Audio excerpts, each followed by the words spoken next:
Wired for sound.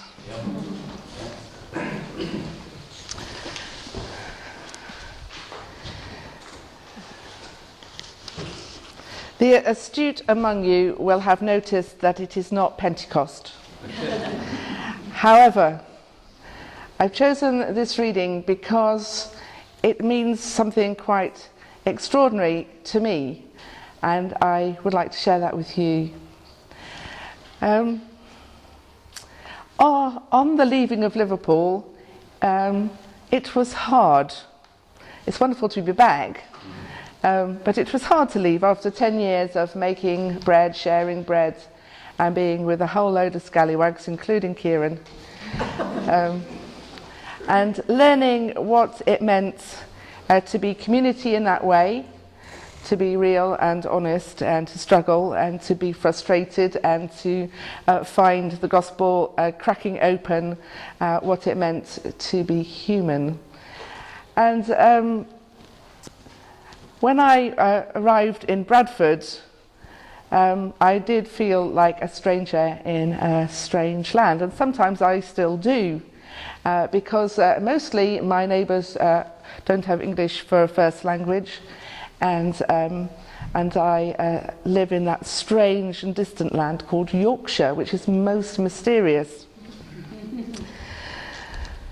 When I considered what it was that I took with me and what I left behind here, what was the learning that was something that I put in my own kit bag and would take with me always, and what it was that was specific to Liverpool and needed to stay here, I pondered a long time and came up through conversation and through prayer with the revelation that actually what I had learned here was about listening. It was about being alongside people. It was about the transformative power of giving people full attention. And that wasn't just me attending to others, that was others attending to me. Bread stayed here, and I am delighted to know that the Bread Church continues to, I wouldn't say flourish, it kind of meanders along with its own inimitable style, I believe. But there are new people that come and others that move on, and new insights and new patterns and ways of being. That's good. That's great. And when I first arrived in Bradford, a woman, a curate, came up to me and said, "Barbara, I want to talk to you about the Bread Church." I said, "It's fine, you can talk to me about the Bread Church, but you need to know that I'm not making bread in Bradford." She had a look of complete relief over her face, and she said, "Great, that means I can." So there is a Bread Church in Bradford, but it's absolutely nothing to do with me. And that's good. What I learned, and I think what we learned together, and I hope it's something that kind of embeds in the soul, is that when we listen to each other, when we give each other attention, when we stand alongside each other, when we are prepared to spend time in each other's company, actually amazing things can occur. We can't predict what they might be. We might be surprised by what they are. They may sometimes seem a little bit random, but actually, more often than not, there is the power of transformation, the power of the Spirit that comes through the cracks of those sorts of encounters and allows new things to happen.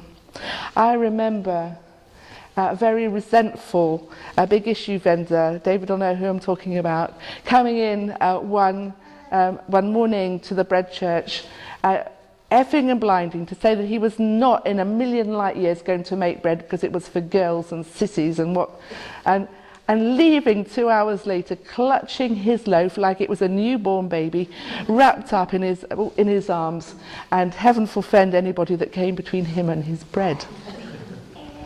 The stuff of transformation comes through listening and through attention.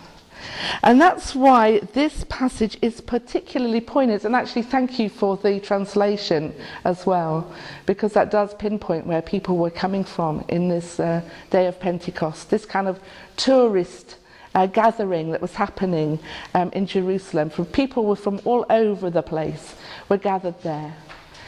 And the church often refers to this passage, the day of Pentecost, as being the birthday of the church. And others will talk about speaking in tongues. You've heard that expression.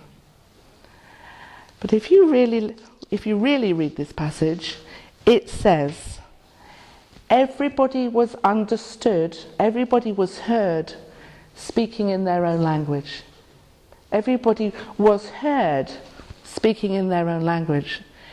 It's not that somehow miraculously everybody could talk another language. If only that could be true. No. Whatever language they were speaking, they were heard and understood. It's a complete reversal of the way in which the church has often read this reading. We often think that mission, the mission of the church, our mission, is to tell people about Jesus, to preach about God, to be able to explain the scriptures, to be able to have the sound bite, to be able to put into words the mysteries of faith. And that's all fine and dandy. But actually, I believe the mission of the church, more and more I believe this, is to be people that listen. One of the things that I've been about whilst in Bradford is I've been trying to learn Urdu. I've been going to Bradford College on a Tuesday night, and I have to tell you I am bottom of the class. I'm so bad at it that at one point I got separated from my neighbour for being disruptive. I mean, that's how bad I am. In my defence, the teacher mostly wants to teach us about going shopping. She loves going shopping. So whatever the topic for the day, be it school or work or travel or whatever it is supposed to be, actually all we learn is about shopping. And not only about shopping, but how you bargain in a shop, which is really useful in Marks and Spencer's.